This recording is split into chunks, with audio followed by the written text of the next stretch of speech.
Some people think you need really like expensive gear to like get started with YouTube, full on camera, full on like XLR microphone or whatever to make videos. And so today I wanted to make a very high quality, very solid video using just a phone.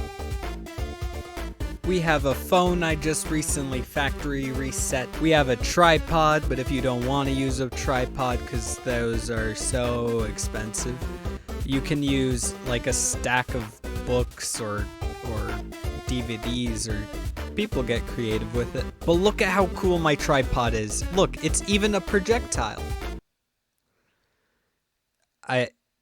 I think it's a broken... Thankfully, I should be able to make this whole video with just my phone and this tripod. Now, I also chose to film this in a park because you might not have the most prepared place to film, and that's okay too. You can film right out here and look like some weird creep filming stuff in the park.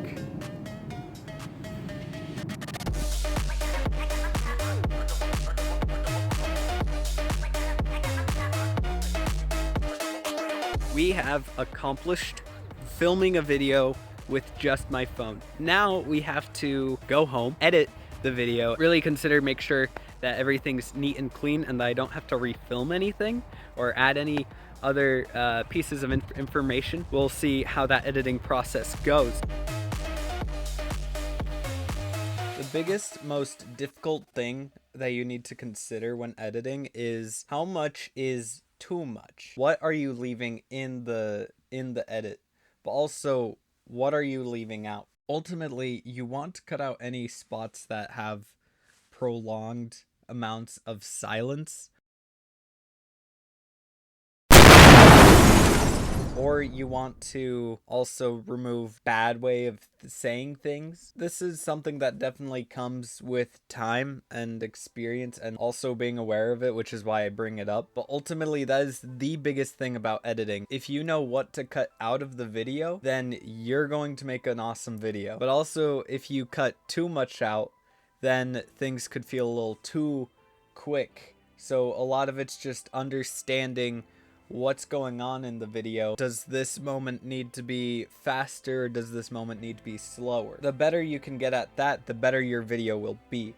Everything else is really cool and it's really awesome, but it's also unnecessary if you don't have that foundation of good cuts. This is something I've definitely improved on a lot over the years. It's something I've improved on since the 007 Ninja Frog days, and it's something I've even improved on since I made this video, and it's something that I'm still gonna be improving on after I make this video, because it can be tricky. I think the second most important thing about editing is knowing how to use sound. Once you have all the cuts in, then you want to consider how is the sound helping the pacing of this video. A lot of editing is about making the video flow properly as it should. Bad editing can make the flow or the pacing of a video very rough. It's either too slow or it's too quick. What you want is to make something that is impactful. One of the ways of helping the pacing of your video is knowing what kind of music to put at what time. For the editing of this video, I used Vilo because it's on the phone. You know, I made this whole video with my phone. Vilo is pretty nice because it has extra resources that you can pull from just right off the app. Obviously, you don't need to make videos the way I did.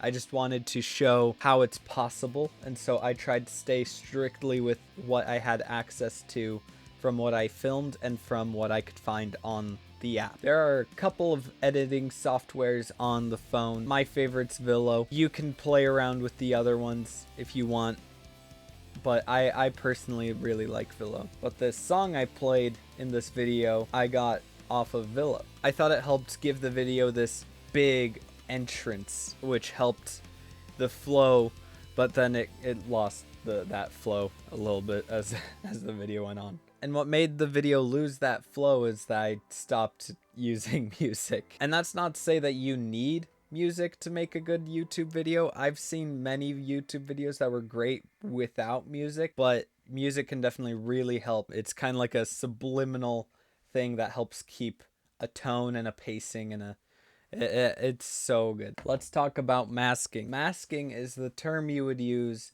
when you put something in front of the initial video. It's called masking because it could be an array of different things. It could be just throwing a picture up on screen. It could be throwing another video up on screen. It could be hiding something in a video. It could be all sorts of different things, but that's why it's called masking. Generally, it's pretty easy to know how to slap on a picture and call it a day, but sometimes you'll see someone use masking to move things on screen. How this is done is with keyframes. Keyframes allow you to take a picture from one point to another, and some people really like to do this. It can really give life and something to look at on your video, and generally you want to keep people engaged visually. Generally, when you click on a picture, you can generally explore and find ways to throw in keyframes. On Vilo, it's as simple as hitting a switch and then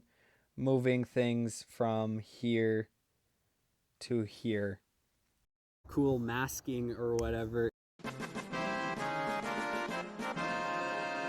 Boom, you animated a mask.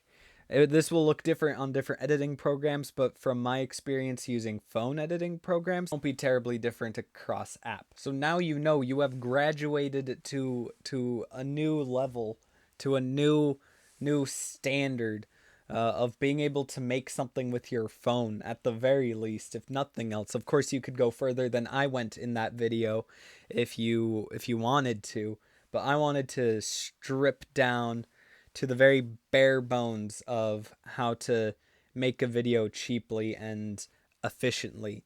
So now you can go out there and you can make videos that will probably be better than mine.